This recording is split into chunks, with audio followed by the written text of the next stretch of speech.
precioso es iniciar este año en la casa del Señor, con un corazón dispuesto de venir y aprender de su palabra. Y qué bonito es estar aquí aprendiendo juntos. Vamos con nuestras Biblias en Segunda Carta a los Corintios, capítulo 7. Y en la mañana de hoy vamos a seguir con el estudio de la tristeza según Dios. Quiero que me acompañen al versículo 8 y vamos a estudiar del versículo 8 hasta el versículo 10. Para mí este es el meollo o el centro de esta porción que estamos estudiando.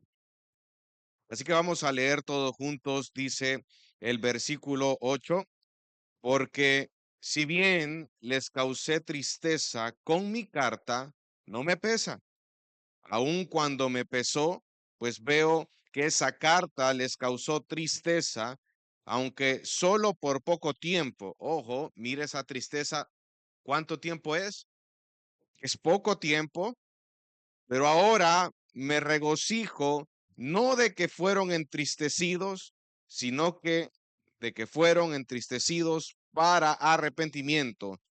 Y mire cómo lo expresa Pablo: porque fueron entristecidos conforme a la voluntad de Dios, para que no sufrieran pérdida alguna de parte nuestra.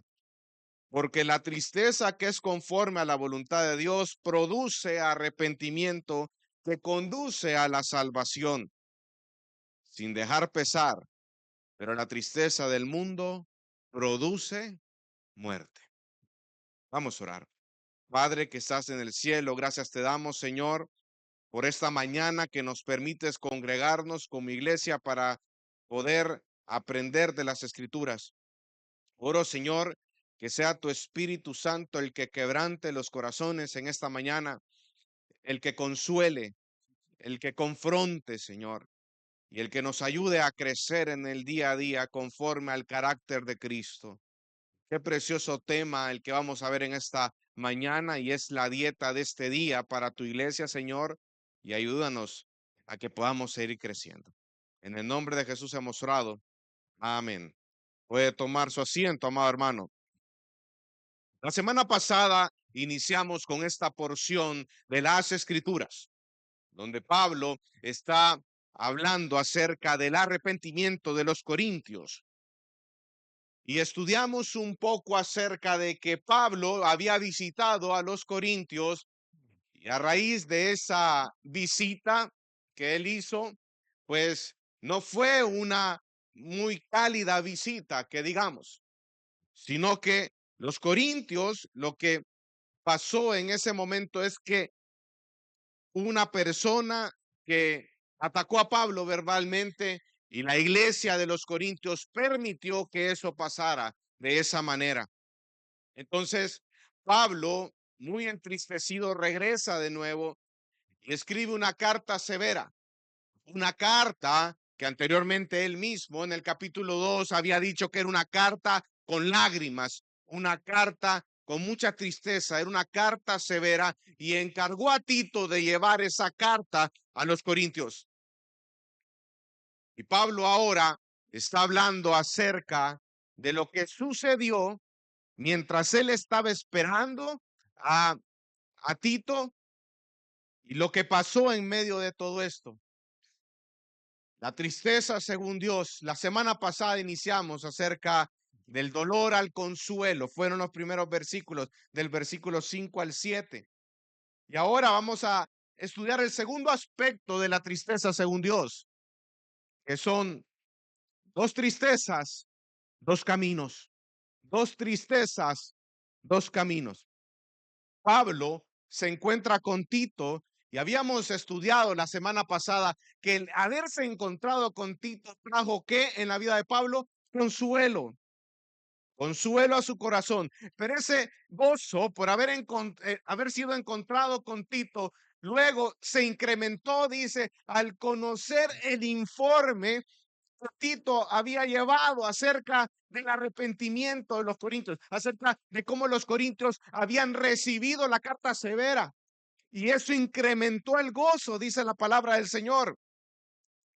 Y este, hermano, pasaje que vamos a estudiar en la mañana de hoy es uno de los pasajes más importantes que nos presentan las Escrituras al hablarnos del arrepentimiento. Un tema presente en el día a día como creyente. Si hay algo que constantemente sale a luz, es esa pregunta: pastor, ¿cómo yo sé que esta persona o este hermano, esta hermana, si mi esposo, si mi esposa, si mi hijo verdaderamente se ha arrepentido con todo esto que ha acontecido? ¿Podemos nosotros al 100% determinar el arrepentimiento de una persona, hermano? Sin embargo, la Biblia sí nos da ciertas indicaciones acerca de cosas que nosotros podemos tomar en cuenta en medio de todo esto. Y es lo que vamos a estudiar en la mañana de hoy. Y antes de mirar hacia afuera y que traigas a la memoria algún hermano, alguna hermana, algún familiar o alguien conocido tuyo que te diga: ah, él es, que tú durante mucho tiempo estás luchando con eso en la mente, estás diciendo: este es el que no se ha arrepentido. Antes de ver hacia afuera, hermano, el propósito de este sermón es que tú mires hacia adentro y que tú evalúes cómo está en este momento tu vida espiritual, cómo tú has cambiado con la ayuda de Dios esas viejas costumbres. Ahora, ¿cuál es su mayor lucha o cuál es el pecado con el que mayor luchas actualmente en el día de hoy? Y quiero que usted lo traiga a la mente. Y a través de este estudio, no solamente el de este día, sino el siguiente, yo quiero que haga un pequeño diagnóstico acerca de cómo tú estás luchando con ese pecado. Y póngale nombre, no lo generalice. Llámele ansiedad, llámele ira, llámele envidia, llámele celos, justicia propia, murmuraciones, falso testimonio. Ponle nombre a ese pecado. Lujuria. Y a través de las escrituras, tú vas a ir diagnosticando cómo está tu situación. ¿Cómo tú te sientes cada vez que caes en la tentación y cedes en la lucha? Ese pecado con el cual tú estás batallando, ansiedad, por ejemplo. Tú vienes y cedes en la lucha con la ansiedad y te preocupas y entra el miedo y empiezas a esclarecer muchos panoramas catastróficos acerca de tu vida. Caes en el miedo, la soledad, te alejas de tu relación con Dios. ¿Qué sientes en ese momento cuando tú cedes con tu pecado? Cuando tú cedes a la lujuria, cuando tú estás batallando con esos pecados sexuales y cedes ante esos pecados sexuales. ¿Qué sientes después de haber cometido el acto, después de haber cedido al pecado? ¿Qué es lo que sientes tú en tu corazón? ¿Te sientes devastado? ¿Te sientes devastada porque le has fallado a Dios? ¿Le has fallado a tu esposo? ¿Le has fallado a tu esposa, a tus hermanos, a tu familia? Y te sientes mal. Hay una tristeza. Triste por haber pecado contra Dios y contra otra persona. Y se vienen muchos pensamientos en nuestra mente que abonan a esa tristeza. Vienen preguntas: ¿será que voy a salir de esto? Y si tengo al Espíritu Santo, ¿por qué entonces estoy cediendo ante esta tentación? Y ese tipo de preguntas lo que provoca es hundirte más en el mar de la culpabilidad, en el mar del dolor, en el mar de la tristeza. Y eso es lo que vamos a estudiar en la mañana de hoy. Dos tristezas, dos caminos. La tristeza que es conforme a la voluntad de Dios, aquella que te guía al arrepentimiento para salvación. Y aquella tristeza que es según el mundo y que produce, que dice el versículo 10 al final, ¿qué produce la tristeza del mundo, iglesia? Muerte. Dos tristezas, dos caminos totalmente diferentes. Vamos al versículo 8. Mire lo que dice el versículo 8. Porque si bien les causé tristeza con mi carta, no me pesa.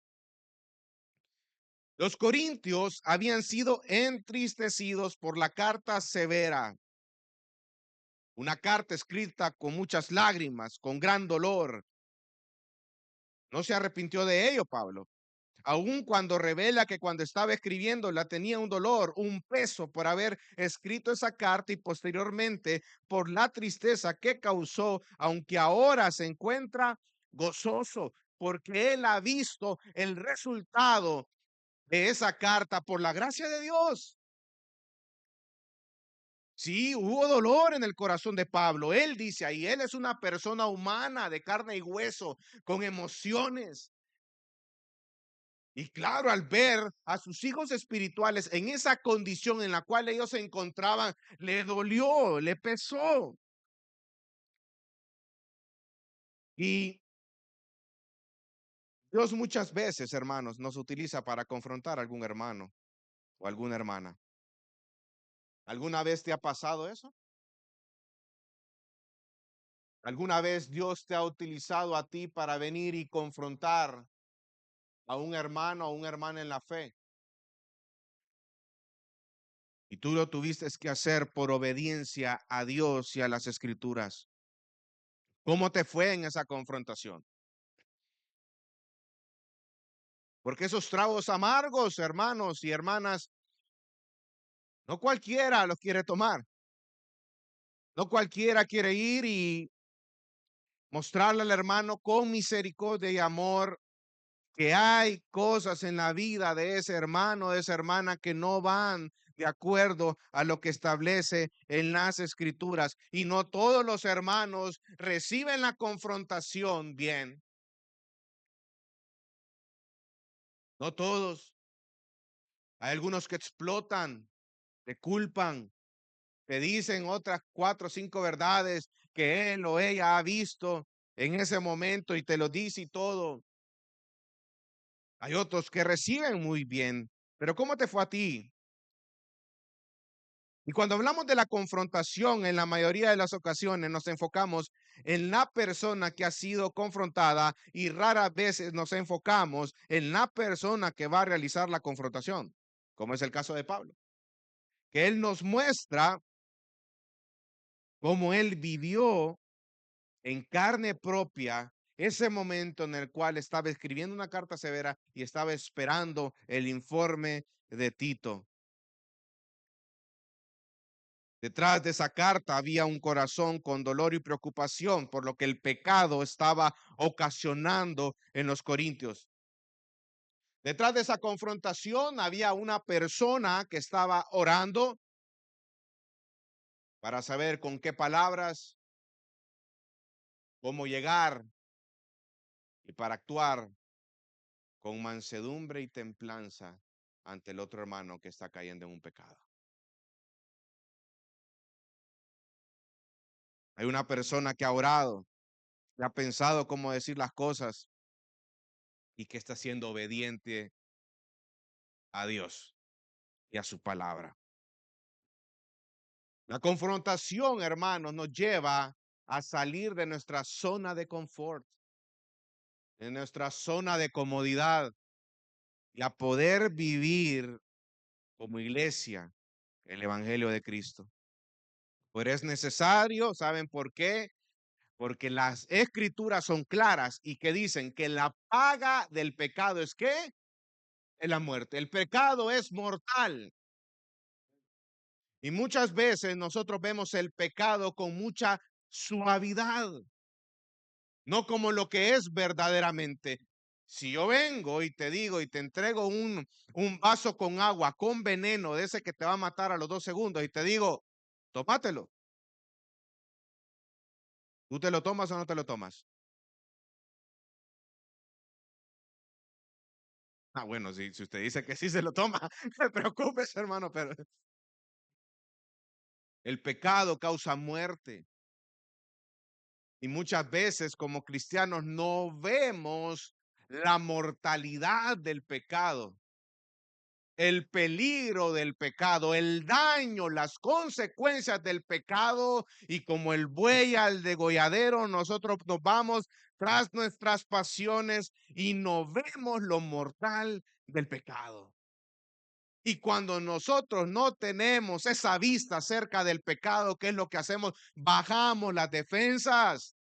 Y cuando bajamos las defensas, no oramos, no leemos la palabra, no vamos a la iglesia, nos distanciamos. Entonces estamos abonando un terreno para el que el pecado se propicie más y cause más daño. Y el problema del pecado es que el pecado endurece el corazón. Y llega un momento en el que el pecado te endureció el corazón a un punto que te aleja de tu relación con Dios. Y cuando tú te alejas de tu relación con Dios, se evidencia en la vida. Tu vida está lejos de Dios. Entonces, mire lo que dice el versículo 8. Dice, aun cuando me pesó, pues veo que esa carta les causó tristeza, aunque solo por poco tiempo.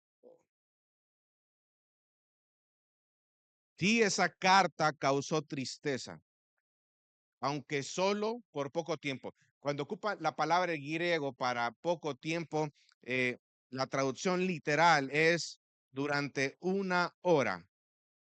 No es que en una hora fue, ¿verdad? Pero la idea es que fue un corto tiempo. Cuando él dice poco tiempo, es un corto tiempo. Y esto es clave que tú y yo lo entendamos, amado hermano, porque el placer del pecado es breve, es momentáneo, mientras que el dolor que produce el pecado es duradero. En contraste con el dolor del arrepentimiento es breve, pero produce un gozo que perdura.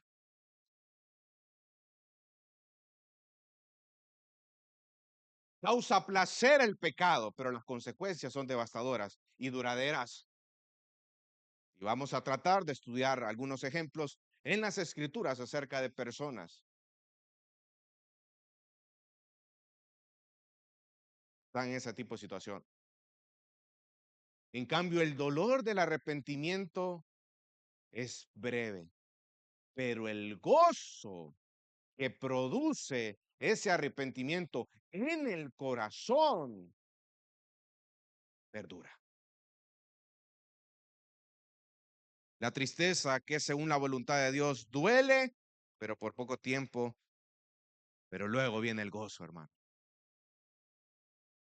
Pablo estaba como un padre que corrige a su hijo que está en un error. ¿Cuántos padres están acá? Levanten la mano. ¿Eh? ¿Tú disfrutas corregir a tus hijos? Duele, ¿verdad? Duele ver a un hijo, y prepárense ustedes que van en camino ahorita con eso.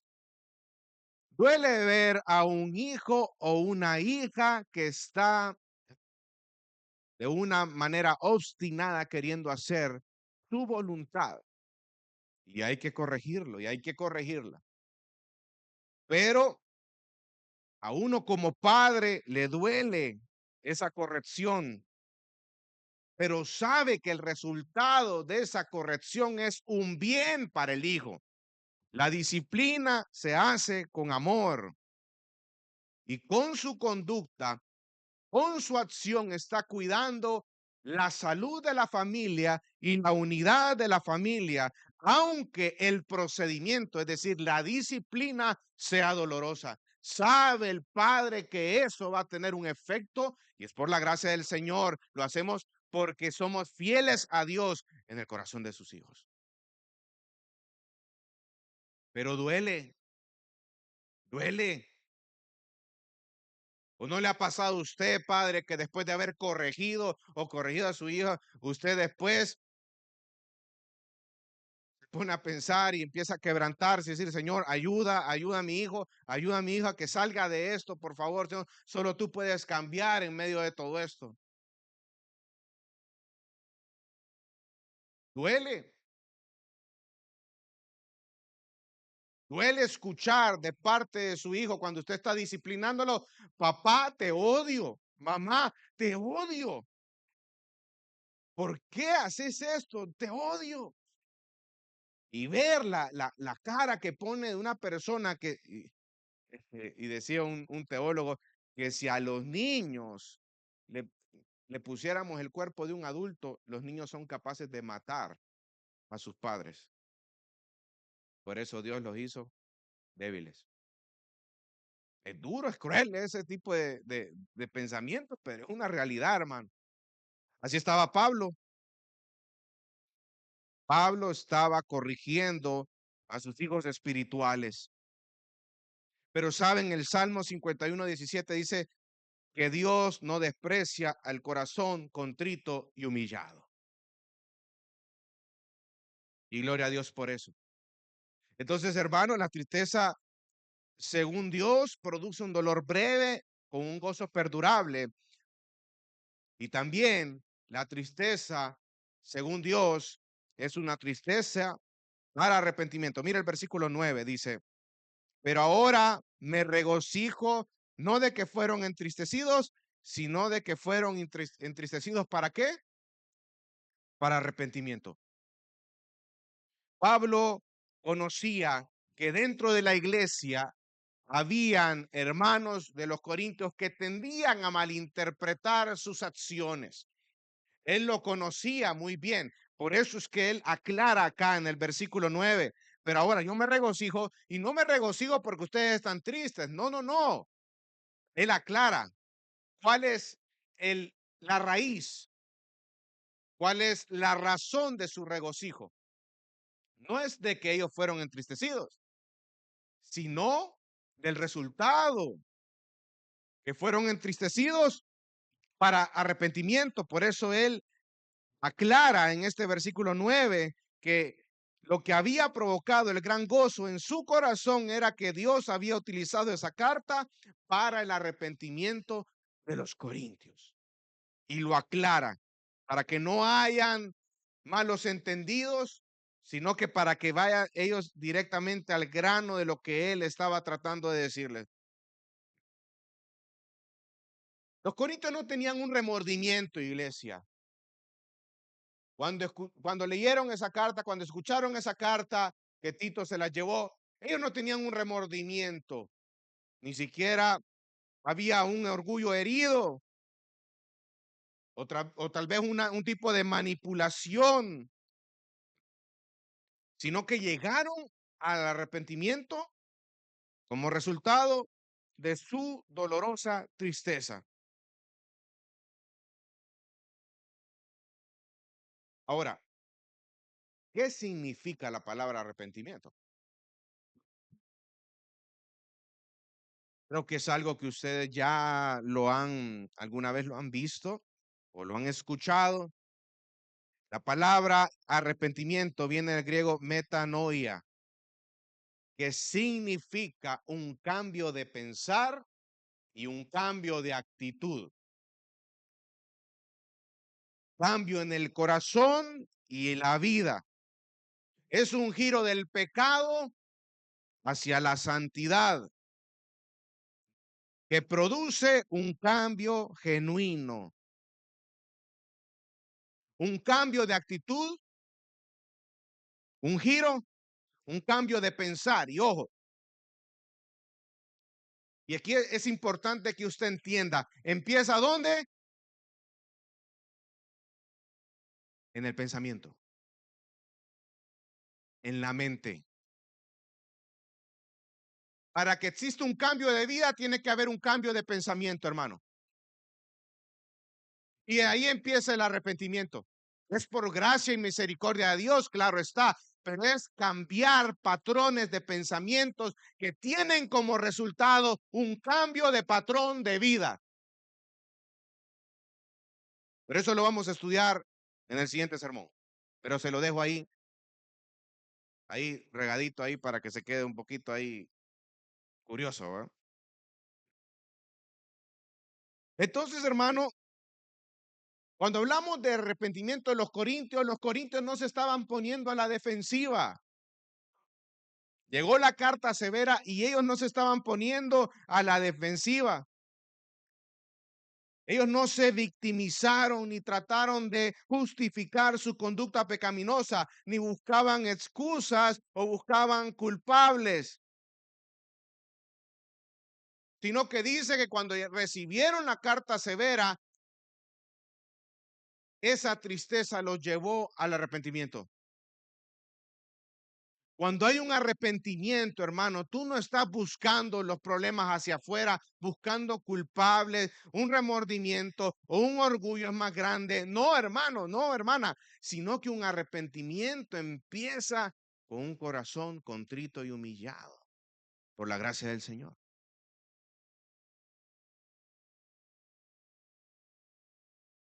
Pero debo de aclarar que la tristeza en sí no es el arrepentimiento, sino que el arrepentimiento es ese cambio de pensamiento, de pensar o de actitud. Mire lo que dice la palabra, versículo 9, porque fueron entristecidos para arrepentimiento, porque fueron entristecidos conforme a qué, conforme a qué, no les escucho, no les escucho, conforme a qué. ¿Ven lo que está haciendo Pablo en este momento? Ustedes fueron entristecidos, porque cuando fueron entristecidos fue para arrepentimiento y ahora fueron entristecidos según la voluntad de Dios. Arrepentimiento según la voluntad de Dios. Él está amarrando los dos términos.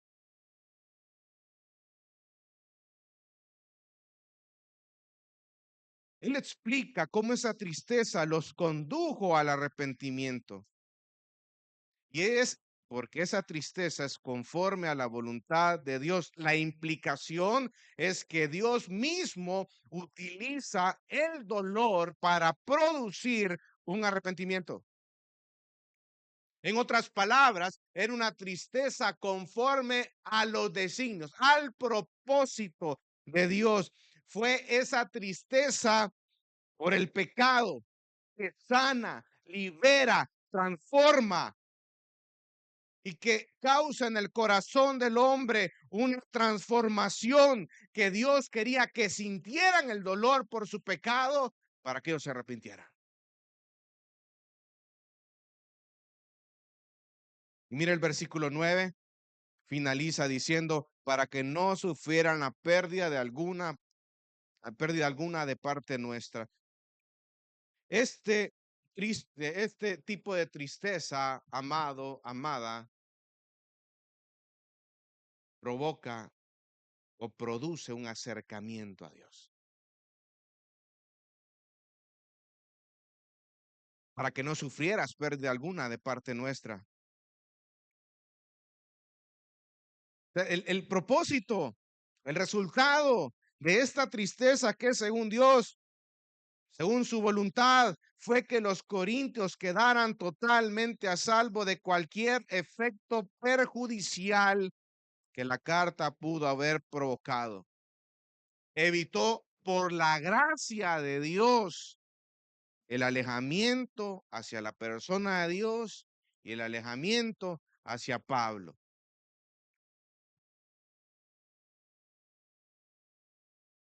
Pero eso trae a luz algo, hermano, que hay consecuencias y hay daños espirituales en los corazones no arrepentidos.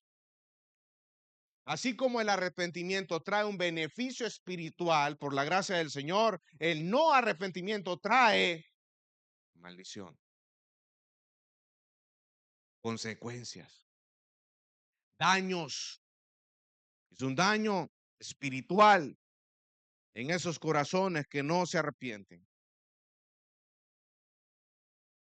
Observaciones que podemos nosotros destacar o que surgen de estos versículos que acabamos de estudiar. Primero, que remordimiento y arrepentimiento no son sinónimos en las Escrituras. Alguien puede sentir pesar por sus acciones sin que experimente un cambio real de corazón y de vida.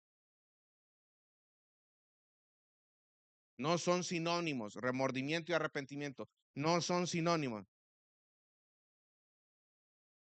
Aquí, según el contexto de la tristeza que conduce al arrepentimiento y que está de acuerdo con la voluntad de Dios, en este pasaje hace referencia a una experiencia cristiana posterior a la conversión. Los corintios ya habían nacido de nuevo. Solo que ellos le habían prestado oído a los falsos maestros y eso había provocado distancia de ellos con Pablo, de ellos con Dios y de ellos con el evangelio. Pero eran hermanos en la fe.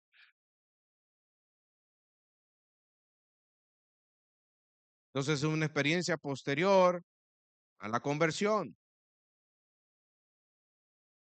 Tercera observación, que cuando sufrimos a la manera de Dios, eso produce un beneficio espiritual,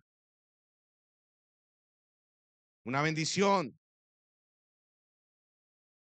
Ahora, vamos al versículo 10.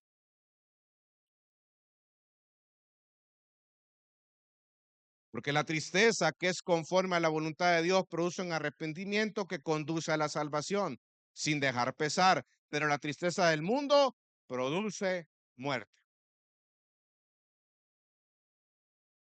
Una tristeza que es conforme a la voluntad de Dios es una tristeza piadosa, hermanos. Es un dolor soportado a la manera de Dios. Un teólogo de apellido Carrés dice que es una tristeza utilizada por Dios. Berkeley en su comentario dice que es una tristeza que relaciona al que sufre con Dios. Y otro teólogo que se llama Want dice que es una aflicción que se somete a Dios. Mire qué interesante. La tristeza que es conforme a la voluntad de Dios es una tristeza utilizada por Dios, es una tristeza que relaciona al que sufre con Dios y es una aflicción que se somete a Dios. Cuando una tristeza es de esta manera, el resultado es el arrepentimiento. Porque exige dar la espalda al pecado y volver a Dios, como los tesalonicenses. Usted lo puede ver ahí en Tesalonicenses 1:9. El arrepentimiento, aunque inevitablemente produce el fruto de una vida transformada, no es un asunto netamente un asunto de comportamiento, sino que es un aspecto espiritual, hermano.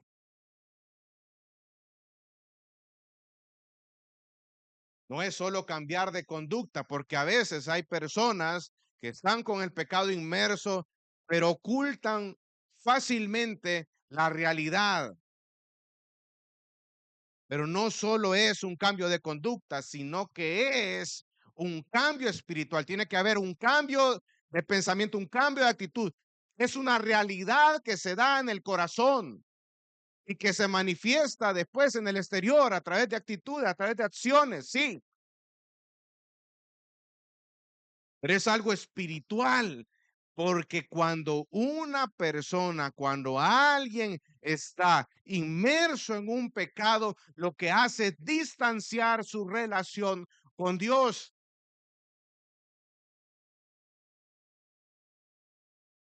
Y luego se distancia la relación con los demás. Entonces es un daño espiritual. Deja de tomar agua durante 3 semanas, ¿qué te va a pasar, hermano? Deja de estar comiendo durante 3 años, ¿qué te va a estar pasando a ti? Ah, adelgazo, pastor. Ah,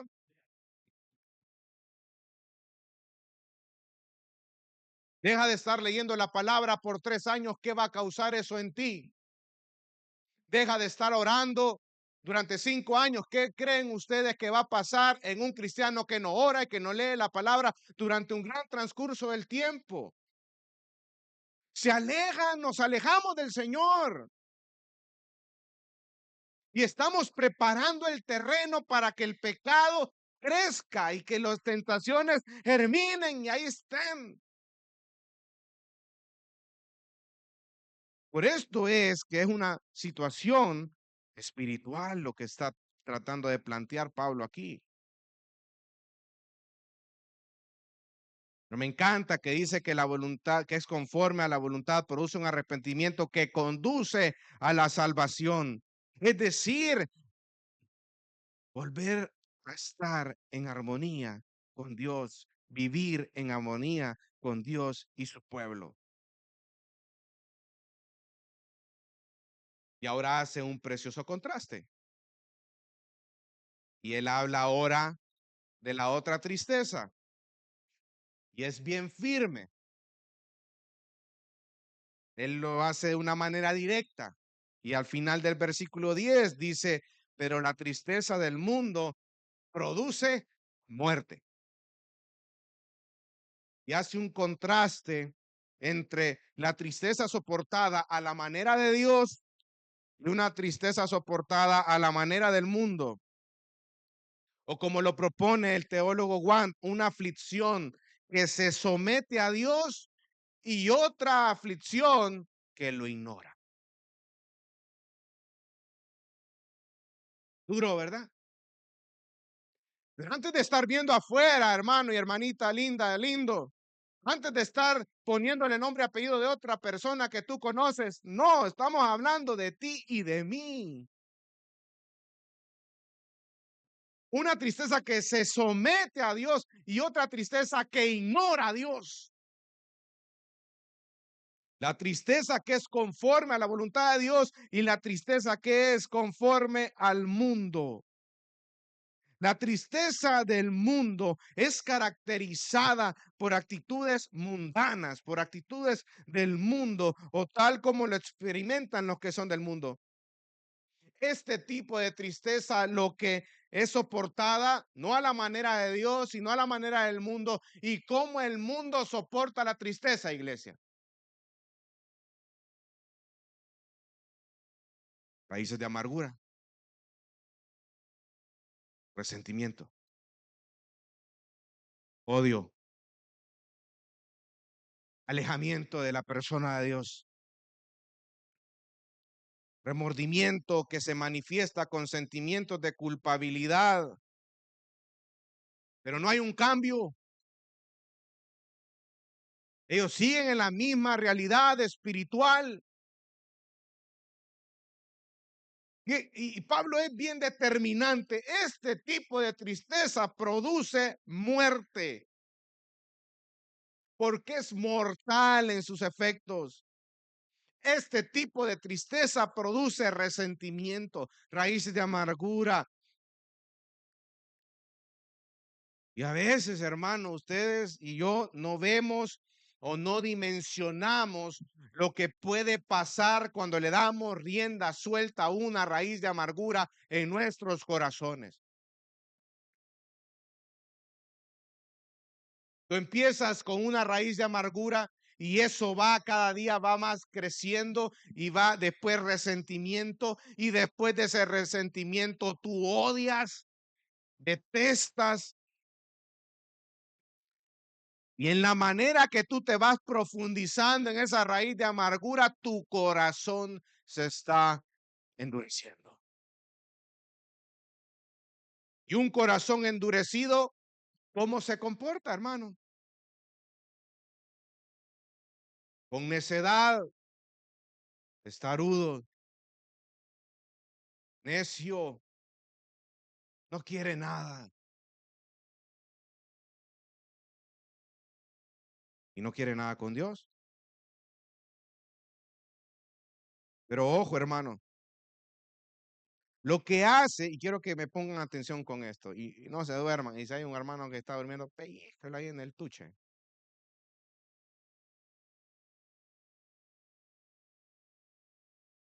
Lo que hace que la aflicción o la tristeza sea beneficiosa no es el sufrimiento en sí, sino la reacción ante el sufrimiento. porque el sufrimiento, el dolor, la aflicción solo revela lo que hay en el corazón del creyente o de la persona, pero no es el sufrimiento en sí lo que hace que eso sea beneficioso, sino cómo reacciono ante el sufrimiento y ante la aflicción. La reacción.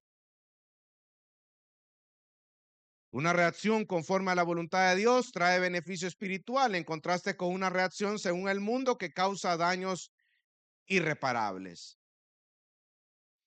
¿Cómo tú reaccionas ante la aflicción y ante la tristeza y el dolor? Esa es la pregunta.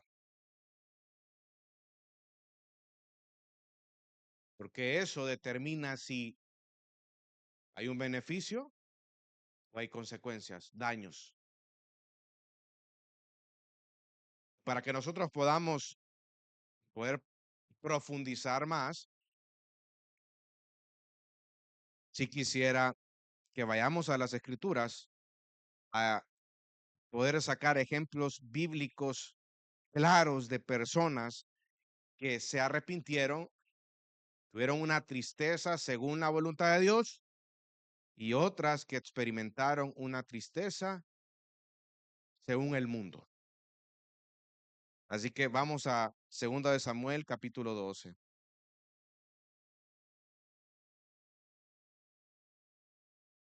Segundo de Samuel, capítulo 12.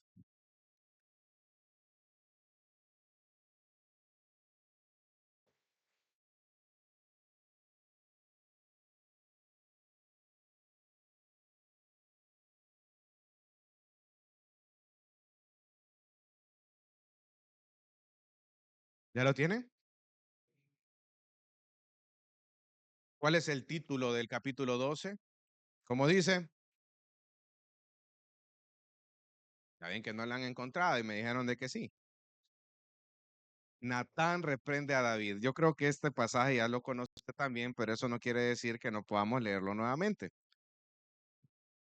Usted ya, 12, segunda de Samuel, capítulo 12.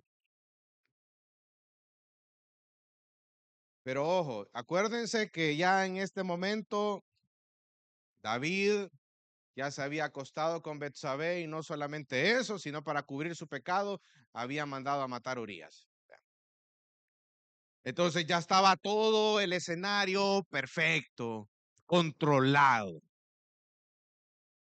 Nadie sabe nada. Las personas que pusieron a Urías, que yo les di la indicación, son personas que están bajo mi autoridad, o sea que no van a decir nada de esa acción. Controladito todo. Viene, versículo 1. Entonces el Señor envió a Natán, a David, y Natán vino a él y le dijo, viene el Señor, manda a Natán. Y él empieza a contar una historia a David. Habían dos hombres en una ciudad, el uno rico, el otro pobre. El rico tenía muchas ovejas y vacas, pero el pobre no tenía más que una corderita que él había comprado, criado, la cual había crecido junto a él y con sus hijos, comía de su pan, bebía de su copa y dormía en su seno, y era como una hija para él. Pero vino un viajero a visitar al hombre rico, y éste no quiso tomar de sus ovejas ni de sus vacas para preparar comida para el caminante que había venido a él, sino que tomó la corderita de aquel hombre pobre y la preparó para el hombre que había venido a visitarlo. Y dice las escrituras, versículo 5, y se encendió la ira de David en gran manera contra aquel hombre y dijo a Natán, viva el Señor, que ciertamente el hombre que hizo esto merece morir y debe pagar 4 veces por la cordera porque hizo esto y no tuvo compasión. Entonces Natán dijo a David, tú eres aquel hombre. Mire qué duro. Y así dice el Señor, Dios de Israel, yo te ungí rey, rey sobre Israel y te libré de la mano de Saúl. Yo también te entregué a tu cuidado la casa de tu Señor y las mujeres de tu Señor, y te di la casa de Israel y de Judá. Y si eso hubiera sido poco, te hubiera añadido muchas cosas como estas. ¿Por qué has despreciado la palabra del Señor, haciendo lo malo ante sus ojos? Has matado a espada a Urías elitita, has tomado su mujer para que sea mujer tuya, y a él lo has matado con la espada de los amonitas. Ahora pues, la espada nunca se apartará de tu casa, porque me has despreciado y has tomado la mujer de Urías elitita para que sea tu mujer. Así dice el Señor: por eso de tu misma casa levantaré el mal contra ti, y aún tomaré tus mujeres delante de tus ojos y las daré a tu compañero, y éste se acostará con tus mujeres a plena luz de día. Eso sucedió posteriormente con su hijo Absalón. Entonces David, dejémoslo ahí, versículo 12. Qué duro, ¿verdad? Cuando Dios expone el pecado, porque tú y yo nos fuimos y confesamos el pecado ante Él y tratamos de dejarlo todo en secreto. Dios envió a Natán, le dio una historia, David se encendió en furia y dice: vive el Señor, el que tal cosa ha cometido merece morir. Y no solamente eso, sino que también tiene que pagar con 4 corderas. Y viene Natán y en la misma le da ir un sablazo enorme, le dice: ese eres tú. ¿Cómo estaba el corazón de David en ese momento? Cuando su pecado ha sido expuesto, cuando Dios manda un profeta para decirle a él que lo que él había hecho, Dios lo vio y no estaba de acuerdo con ello, porque había despreciado el nombre del Señor.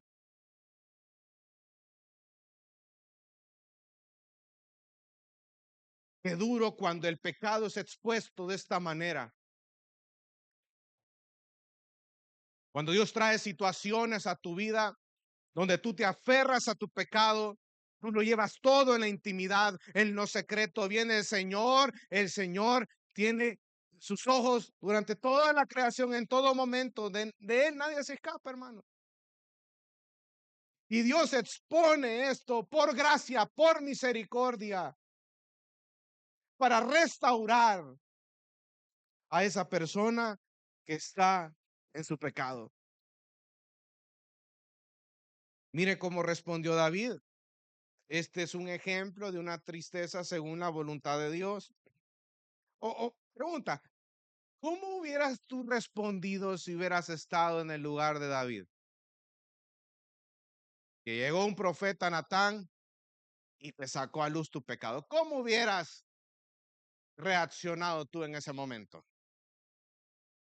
¿Qué hubieras dicho? Probablemente nosotros hubiéramos dicho, ¿verdad?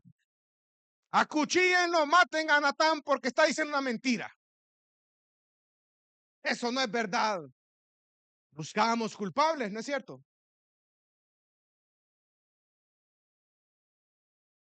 Pero mire lo que vio David, mire cómo respondió David en el versículo 13. Entonces David dijo a Natán, ¿qué le dijo? Iglesia, leámoslo juntos, dice, versículo 13 dice, entonces David dijo a Natán, ¿qué le dijo?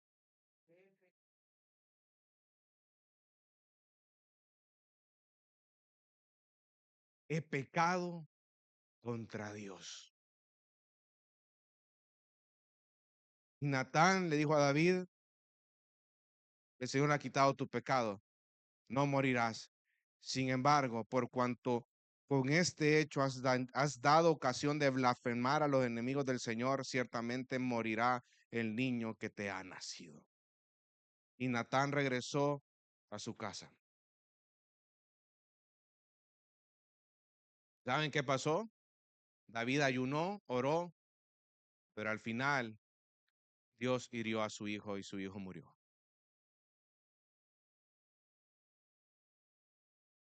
Y es curioso porque cuando muere el hijo, y lo puede ver más adelante, ahí lo lee en su casita, cuando Dios hirió a su hijo, cuando David se dio cuenta que su hijo estaba muerto, entonces dice que él se levantó, se vistió, se perfumó, comió, le cambió el semblante y las personas le preguntaron, ¿y por qué haces esto? ¿Por qué ahora que sabes que tu hijo está muerto? ¿Por qué actúas de esta manera?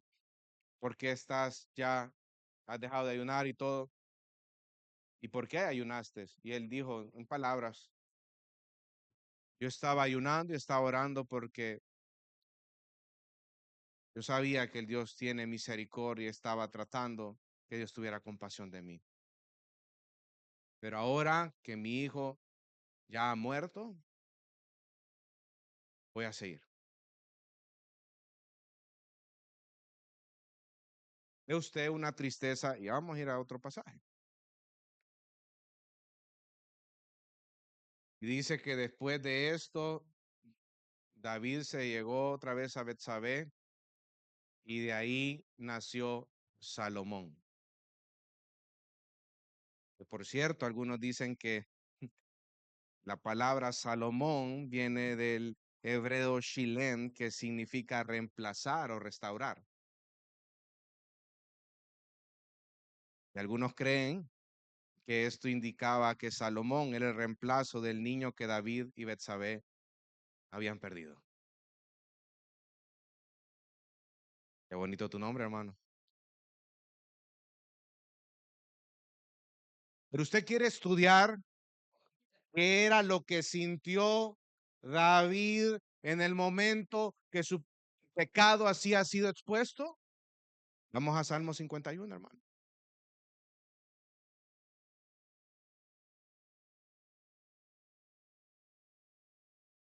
Porque estamos estudiando la tristeza que es conforme a la voluntad de Dios. Salmo 51. Y apurémonos porque ya me estoy pasando el tiempo. Ya me voy a pasar. Me quedan como media hora todavía. ¿Eh? Salmo 51. Mire, dice oración de un pecador arrepentido. Salmo de David, cuando después que se llegó a Betsabé, el profeta Natán lo visitó. Y miren cómo empieza y dice, ten piedad de mí, oh Dios, conforme a tu misericordia, conforme a lo inmenso de tu compasión, borra mis transgresiones, lávame por completo de mi maldad y límpiame de mi pecado, porque yo reconozco mis transgresiones y mi pecado está siempre delante de mí. Contra ti solo he pecado y hecho lo malo delante de tus ojos, de manera que eres justo cuando hablas y sin reproche cuando juzgas. Yo nací en iniquidad y en pecado me concibió mi madre. Tú deseas la verdad en lo más íntimo y en lo secreto me harás conocer sabiduría. Purifícame con hisopo y seré limpio. Lávame y seré más blanco que la nieve. Hazme oír gozo y alegría. Haz que se regocijen los huesos que has quebrantado. Esconde tu rostro de mis pecados y borra todas mis iniquidades. Y miren qué precioso el versículo 10, iglesia. Crea en mí, oh Dios, un corazón limpio. Y renueva. ¿Y renueva en qué? Recto dentro de mí. No me eches de tu presencia y no quites de mí tu Santo Espíritu. Restitúyeme el gozo de tu salvación y sosténme con un espíritu de poder. Entonces enseñaré a los transgresores tus caminos y los pecadores se convertirán a ti. Líbrame de delitos de sangre, oh Dios, Dios de mi salvación. Entonces mi lengua cantará con gozo tu justicia. Abre mis labios, oh Señor, porque mi boca anuncia tu alabanza, porque tú no te deleitas en el sacrificio, de lo contrario yo le ofrecería. No te agrade el holocausto. Los sacrificios de Dios que son el espíritu contrito y al corazón contrito y humillado. Oh Dios, no despreciarás, haz bien con tu benevolencia, Sión, edifica los muros de Jerusalén, entonces te agradarán los sacrificios de justicia, el holocausto y el sacrificio perfecto, entonces se ofrecerá novillo sobre tu altar.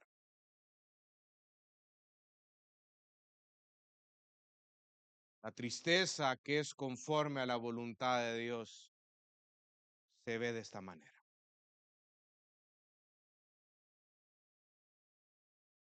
Otro ejemplo, Pedro, se lo voy a leer. Pedro en Mateo 26, 74, 75 dice que él comenzó a maldecir. ¿Se acuerdan que Jesús le había dicho a Pedro que él lo iba a negar 3 veces antes de que el gallo cantara? Entonces dice que Pedro comenzó a maldecir y a jurar, yo no conozco a este hombre. Y al instante un gallo cantó y Pedro se acordó de lo que Jesús había dicho, antes de que el gallo cante, me negarás 3 veces. Y saliendo afuera, lloró amargamente. Luego, más adelante, Pedro se reúne con los apóstoles, se encuentra con Jesús, y usted puede ver en Juan 21, el 15 al 19, Jesús le pregunta 3 veces, Pedro, ¿me amas? Apacienta mis corderos, apacienta mis ovejas. ¿Quién fue Pedro luego en los libros en el libro de los Hechos? Lea las cartas de Pedro, primera y segunda de Pedro, y usted se va a dar cuenta quién fue Pedro después de haber llorado amargamente por haberle fallado a su Señor. Fue una persona que estaba predicando la palabra del Señor con ímpetu. Fue el líder de los apóstoles.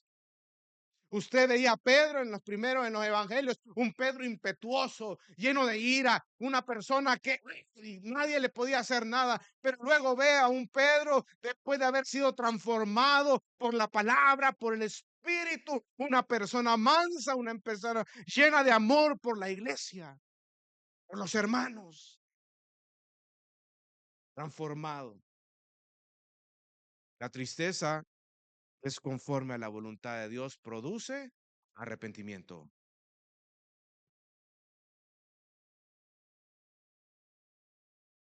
Pero también hay ejemplos bíblicos de personas que experimentaron una tristeza del mundo. Vamos a Génesis 27.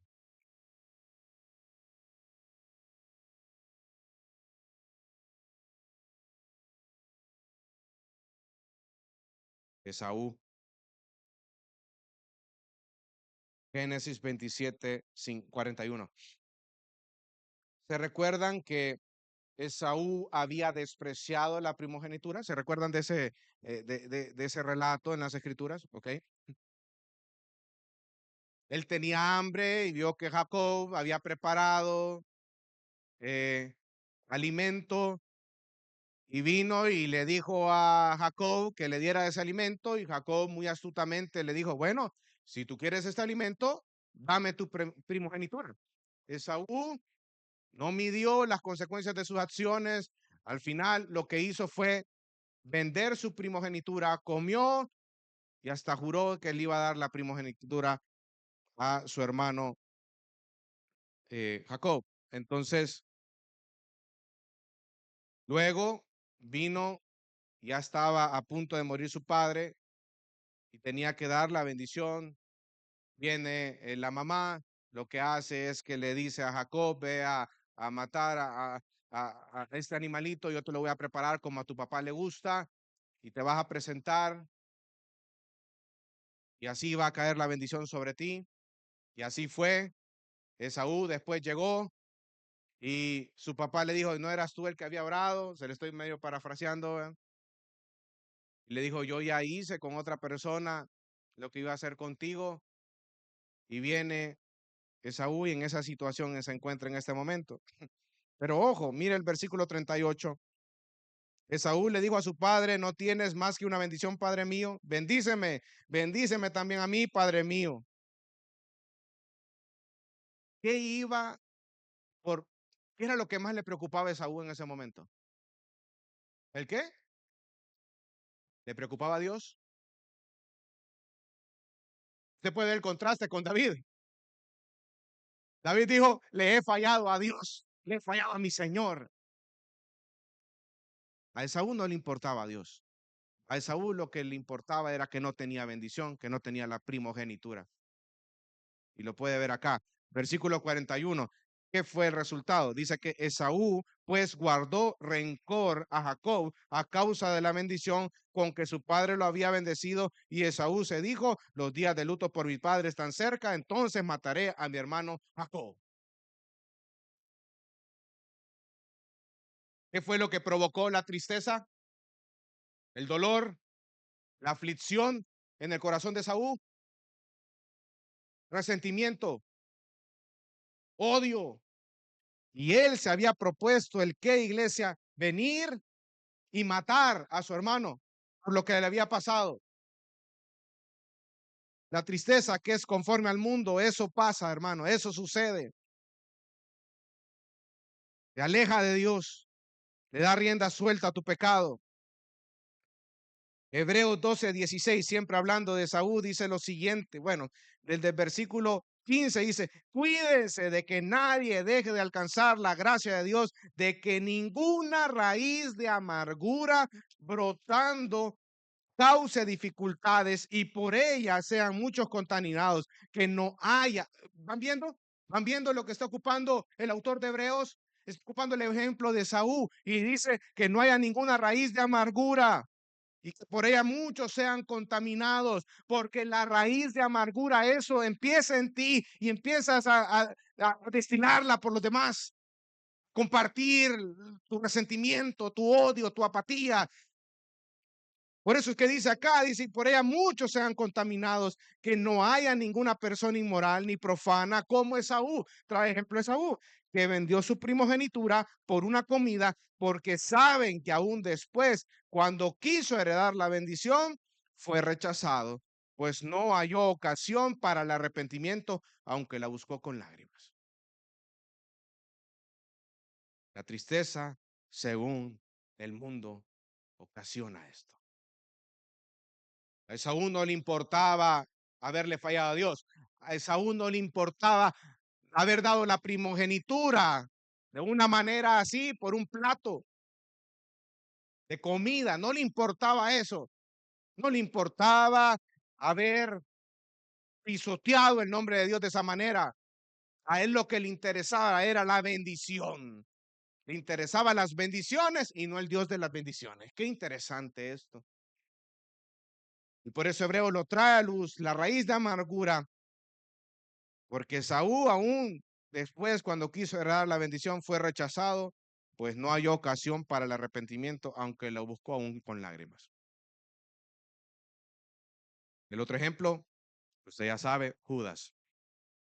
Mateo 27, 3 al 5 dice lo siguiente: entonces Judas, el que le había entregado, viendo que Jesús había sido condenado, sintió remordimiento y devolvió las 30 piezas de plata a los principales sacerdotes y a los ancianos, diciendo: he pecado entregando sangre inocente. Pero ellos dijeron a nosotros: que haya tú. Y él, arrojando las piezas de plata en el santuario, se marchó, se fue y se ahorcó.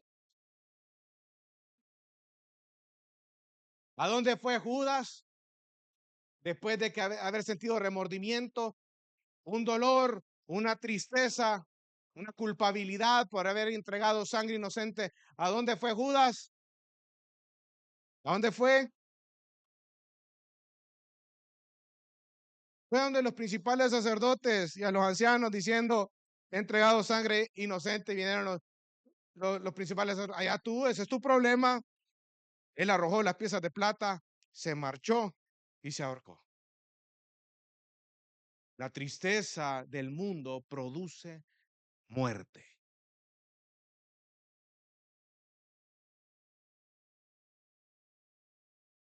Interesante, hermanos, que Dios tenga misericordia en nuestra vida, porque en este pasaje hemos considerado la tristeza que es conforme a la voluntad de Dios. En primer lugar, produce un dolor breve con un gozo perdurable. Es una tristeza para arrepentimiento. Es una tristeza que te acerca a Dios, en contraste con una tristeza del mundo que produce la muerte. No es lo mismo arrepentimiento que remordimiento. Mi amado hermano, no es la ausencia de tristeza lo que define la madurez cristiana, sino la manera en que responde usted y yo hacia eso. Todos enfrentamos el dolor causado por el pecado, pero solo la tristeza conforme a la voluntad de Dios conduce al arrepentimiento que da vida. La tristeza del mundo, como lo vimos en los dos ejemplos claros de Saúl y también de Judas, encierra al hombre en sí mismo, produce resentimiento, raíces de amargura, odio, muerte. Pero la tristeza de Dios nos dirige a Cristo, donde hay perdón, restauración y gozo duradero. Pablo se regocijó no porque los corintios fueran entristecidos, sino porque la tristeza los llevó al arrepentimiento genuino. El Señor nos conceda a cada uno de los que estamos acá corazones sensibles, dispuestos a ser confrontados, prontos para arrepentirse y rápidos para descansar en la gracia del Evangelio, porque es allí y solo allí donde el dolor se transforma en consuelo y la tristeza en gozo para la gloria de Dios. Como dice el Salmo 51, 16, 17, porque no te deleitas en sacrificios, de lo contrario yo lo ofrecería. No te agrada el holocaustos, los sacrificios de Dios son el espíritu contrito y al corazón contrito y humillado, oh Dios, no despreciarás. Dios te bendiga. Realmente es un privilegio para nosotros que puedas escuchar el mensaje de la palabra de Dios. Esperamos que Dios obre en tu vida grandemente a partir de lo que puedas escuchar y aprender a través de este sermón. Sin embargo, creemos que solo este sermón es insuficiente y no debería de suplantar por ningún motivo tu asistencia a una iglesia local. La iglesia local es el medio por el cual Dios obra en la vida de su pueblo. Te motivamos a que busques una iglesia sana donde congregarte o puedas contactarte con nosotros en nuestras redes sociales para que nos puedas visitar. Será un gusto poder servirte y que podamos juntos adorar a Dios en comunión con sus redimidos mientras aprendemos de su palabra. Que el Señor te bendiga.